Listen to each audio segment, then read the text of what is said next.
ये आपके सामने सीवी है अली की और ये सीवी शामिर की है। अब इन दोनों स्टूडेंट्स की बात करें तो दोनों का एजुकेशनल बैकग्राउंड सेम है, नंबर ऑफ अटेम्प्ट सेम है, सीवी के बाकी सारे कंटेंट्स भी ऑलमोस्ट सेम है। बट ज़रा स्किल्स वाले पोर्शन को मैच करें और बताएं कि इन दोनों सीवीज़ में से कौन सी सीवी स्टैंड आउट करेगी। एक्चुअली मैं बात कर रहा हूँ ऐसे स्टूडेंट्स से जिन्होंने रिसेंटली कैफ की क्वालिफाइंग अटैम्प्ट दी और अभी वो इंडस्ट्री में या फर्म्स में आर्टिकलशिप के लिए अप्लाई कर रहे हैं। तो यहाँ पे पॉइंट नंबर 1 कि आपकी एक्सपेक्टेशन क्या होती है और एक्चुअल रियलिटी क्या है। एवरेज टाइम आपको कितना लग सकता है एप्लीकेशन प्रोसेस से लेके ज्वाइनिंग तक। इस पूरे प्रोसेस में स्टूडेंट से क्या गलतियाँ होती हैं। स्टूडेंट्स तो चाहते हैं कि हम अच्छी से अच्छी फर्म में जाएं, अच्छी कंपनी को ज्वाइन करें ताकि उनका करियर बेहतर हो। बट क्या ऐसा मुमकिन है? इस टाइम को आपने बेहतर तरीके से यूटिलाइज़ कैसे करना है। और सीवी को लेके मैंने आपके साथ ट्रेड शेयर करने हैं कि आपकी सीवी एक्चुअली कैसी होनी चाहिए ताकि वो स्टैंड आउट कर सके। तो स्टार्ट करते हैं। सबसे पहली बात, एक्सपेक्टेशंस वर्सेस रियलिटी। ये आप सबको पता है कि हर अटेम्प्ट में कैफ क्वालिफाइड स्टूडेंट्स का नंबर बढ़ता जा रहा है, तो कंपटीशन बढ़ रहा है। आपको यहाँ पे स्टैंड आउट करना पड़ेगा, तभी आप अच्छी फर्म्स को या कंपनीज को ज्वाइन कर सकते हैं। कितना एवरेज टाइम लग सकता है, ये बहुत इंपॉर्टेंट क्वेश्चन है। ये टाइम तकरीबन 3 माह से लेके 5 या 6 माह भी हो सकता है। तो आपको यहाँ पे मेंटली रेडी रहना है और इस टाइम में अपने आप को अपडेट करना है ताकि आप रेलिवेंट रहें और कंपेरेटिव एडवांटेज ले सकें। अच्छा, यहाँ पे स्टूडेंट्स ये कहते हैं कि भाई हमने बिग फोर में ज्वाइन है। बिग फोर की तो 3-4 फर्म्स आ रही हैं, ये ए कैटेगरी की फर्म है 8-10 है, तो बाकी भी तो फर्म्स है ना, तकरीबन ये नंबर 500-600 तक है। तो यहाँ पे सारे स्टूडेंट्स को बिग फोर या ए कैटेगरी की फर्म्स अकोमोडेट नहीं कर सकती। तो स्टूडेंट्स से गलती क्या होती है कि वो सिर्फ ए कैटेगरी की फर्म्स में या 4 से 5 फर्म में अप्लाई करके बैठ जाते हैं कि हमें यहाँ से कॉल आएगी, हमारा टेस्ट होगा या इंटरव्यू होगा और हम यहाँ पे हमारी इंडक्शन हो जाएगी, क्योंकि फर्म ने भी तो बच्चों को रखना है। लेकिन ये नहीं पता कि कंपटीशन कितना ज़्यादा है। ठीक है, तो यहाँ पे आपको मेक श्योर करना है कि आप मल्टीपल फर्म्स में अप्लाई करें। यहाँ पे मैं अगर आपको नंबर बताऊँ, चाहे आपकी 4 अटैम्प्ट्स हैं, 5 हैं, 6 हैं, आपको 25-30 फर्म्स में, टॉप वाली फर्म्स में अप्लाई करना पड़ेगा। जब आप अप्लाई करेंगे, चाहे वो ऑनलाइन हो, फिजिकल सीवी आप ड्रॉप करें, तो यहाँ पे आपने ये भी मेक श्योर करना है अगर आपको किसी फर्म से कॉल आती है, वो बी कैटेगरी की है या सी कैटेगरी की है, तो आप कहते हैं कि यार ये तो बी कैटेगरी की फर्म बनती है तो मैं यहाँ पे इंटरव्यू के लिए या टेस्ट के लिए नहीं जाता। ये भी एक गलती है। आपको ज़रूर उस प्रोसेस से गुजरना है कि अगर आपको ए कैटेगरी की किसी फर्म से कॉल आए तो फिर वो वाला जो प्रोसेस है आप गुजर चुके हैं, वहाँ पे आपको वो हेल्प कर रहा हो। ये आपने मेक श्योर करना है। और यहाँ पे आप ये भी देखें कि अक्सर कहते हैं स्टूडेंट्स कि हमने सिर्फ फर्म में ही जाना है। भाई, फर्म के अलावा इंडस्ट्री के भी आपके पास बेशुमार ऑप्शंस हैं और उनके प्रोज एंड कॉन्स मैं किसी और वीडियो में डिस्कस करूँगा कि आप वहाँ पे रहते हुए क्वालिफिकेशन की तरफ जल्दी जा सकते हैं। ठीक है। अच्छा, अभी हम बात करते हैं कि इस टाइम को आपने बेहतर तरीके से यूटिलाइज़ कैसे करना है। देखें, ये टाइम होता है, स्टूडेंट्स काफ़ी रिलैक्स हो जाते हैं और होना भी चाहिए कि यार इतना आप पढ़ के आए हैं, थोड़ा सा रिलैक्स करें, किसी टूर पे भी जाएं। But in the mean while इस टाइम को आपने कैसे यूटिलाइज़ करना है?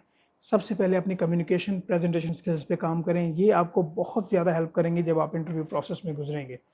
उसके अलावा जब आप इंटरव्यू में बैठे होंगे, आपकी सीवी रिक्रूटर के सामने होगी, तो ये देखा जाएगा, क्योंकि आप भी हैं, आपके साथ 1500 या 2000 और स्टूडेंट भी हैं जिन्होंने कैफ क्वालिफाई कर लिया हुआ है या कैफ क्वालिफाइंग अटैम्प्ट दी है। तो यहाँ पे एजुकेशनल बैकग्राउंड भी सेम हो गया, बाकी चीज़ें भी सेम होंगी। तो ऐसी कौन सी स्किल्स हैं जो कि आपको यहाँ पे कंपेरेटिव एडवांटेज दे सकती हैं, चाहे वो 1, 2, 5% ही क्यों ना हो। ठीक है, तो उसमें आपको ये पता होना चाहिए कि फर्म में वर्किंग कैसे होती है। अगर आप ऑडिट डिपार्टमेंट में जाना चाहते हैं, टैक्सेशन में या एडवाइजरी में, तो उसके रिलेटेड आपको स्किल्स पे काम करना होगा। अभी मैं आपको चंद स्किल्स गिनवा देता हूँ जो कि आप कहीं से भी आपका दिल करे कर सकते हैं।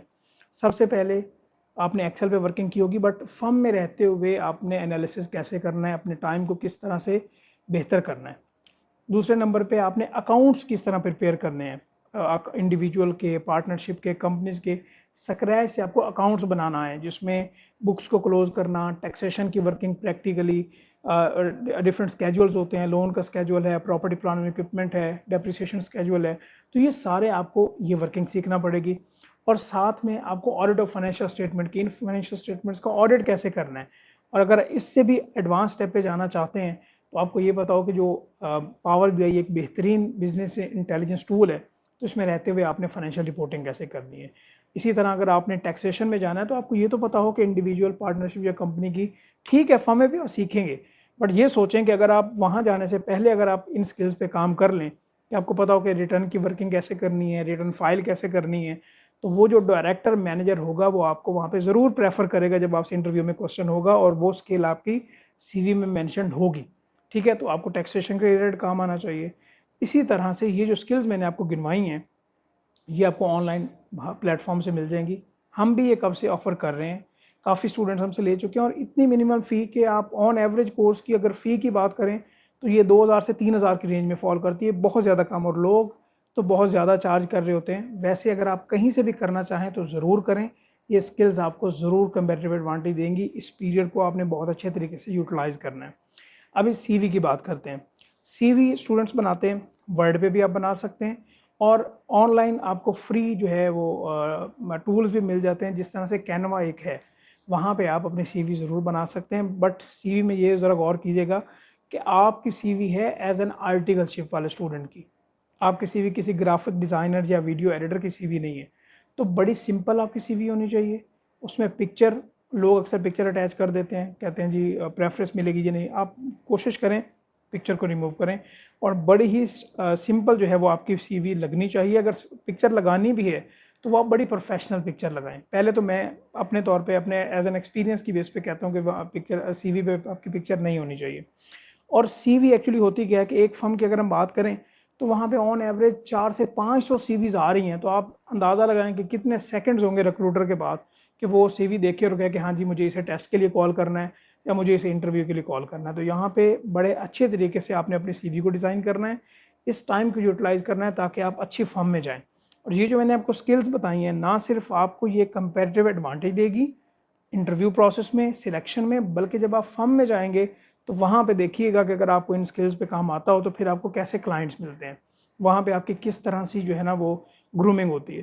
तो आई होप कि मैंने सारे पॉइंट्स क्लियर कर दिए हैं। इसके अलावा आप डिस्क्रिप्शन में ज़रूर डिटेल्स देखिएगा और अगर आप ज्वाइन करना चाहें तो वो आप कर सकते हैं। Thank you so much.